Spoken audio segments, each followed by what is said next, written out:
السلام علیکم. اخبار کې یو خبر ډیر ناشنا او ماته یو دوه دوستانو د هغې سکرین شاټ یې راولېږلې. خبر دا و چې خیبر پښتونخوا حکومت دا سوچ کوي چې په 15 یونیورسټیانو کې بند کړي څه کیمپسونه او 12 پاتې کړي. دا انتهایی د افسوس او د تشویش خبره ده، خو اوورال مسله دا ده چې زمونږ د حکمرانانو او د ریاست تعلیم د سره په اهمیت کې نه دی، ځکه چې ته اندازه وکړه چې زمونږ اوس بجټ پیش شو پای کې 32 ارب روپۍ د تعلیم دپاره دي او 2122 ارب روپۍ د دفاع دپاره دي. مطلب دا چې ملک به ټوپک زما قانون چلیږي، د کتاب څه اهمیت نشته.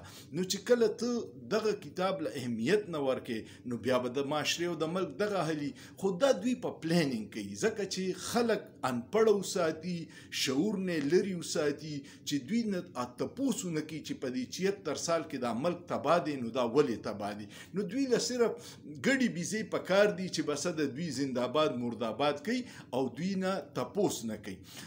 خو د دې دفاع د بجټ 10% زه ټول نه وایم 10% هم په تعلیم ولګي نو هم 200 ارب روپۍ جوړیږي، نو زمونږ به دا بد حل نه. بیا د صوبایي حکومت دا نااهلي ده چې که چېرې دا یونیورسټیانې دوی کمولو سوچ هم کوي نو دا ډېره لوی نااهلي ده. خو د دې نورې وجوهات هم دي. یو وجه دا ده چې د سیاسي بنیادونو باندې په یونیورسټیانو کې چې کمې برتیانې شوي دي هغه هم د دې تباهي د کم ځای کې چې 2 کسو ضرورت یې هلته 50 کسه برتي کړي دي، صرف تنخواګانې الي او نور د هغوی څه پروډکټیو کار نشته، نو دا هم په یونیورسټیانو باندې بوج دی. بیا پکې دا کار دی چې د یونیورسټیانو 32 یونیورسټیانو کې د 24 یونیورسټیانو اوسه پورې وایس چانسلر نشته. یو ګاډي چې بغیر ډریوره رواني نو به څه کار وکړي. نو که چېرې هغې کې څه قانوني رکاوټونه وي نو د تحریک انصاف حکومت سره دې پیرې له 2/3 میجارټي د فوري قانون سازي وکړي او دا مسله حل کړي، څو پورې چې تاسو په میرټ باندې کسان نه یې اخیستې د یونیورسټیانو مسلې نه حل کېږي. بیا چې کوم په سیاسي بنیادونو په دې یونیورسټیانو کې برتیانې شوي دي د میرټ نه بغیر شوي دي، د نااهله یې برتي کړي دي، د هغوی کیپیسټي نشته چې یونیورسټي وچلي، نو دغه به یې حلي. یو پکې یو مین وجه دا ده چې په خیبر پښتونخوا واحد صوبه ده چې په دې کې په کالجونو کې BS سیستم شروع کړي. نو په BS سیستم کې فایده دا وه خلکو ته په کالجونو کې چې هلته کې فیس دی 10,000 او 8,000 د سمستر، او په یونیورسټۍ کې دی 40-50,000، بیا ورسره د هاسټلو خرچیم دي.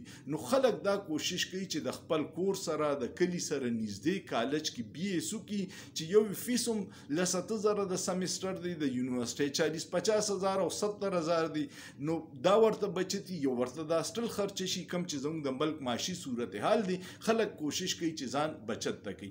خو د دې ټولو نااهلو نه باوجود زه دا مطالبه کوم د خیبر پښتونخوا د وزیر اعلی نه او تاسو ټول را سره مرګستیا وکړئ چې دا فضول ترقیاتي فنډونه چې کله نالۍ پخوي او کله کوڅې پخوي او کله روډونو دا سایډونه پخوي، دا صرف د سایډ تکه او تعلیم له توجه ورکه. دغه فنډ د یونیورسټو لکه ټولو خلکو ته پته ده چې دغه نالۍ پخول او لارې پخولو کې تشې کمیشنې ځي، د ټیکهدار کمیشنې، د CNW کمیشنې، ورسره پکې د MPA MNA کمیشنې، ورسره پکې د وزیر کمیشنې.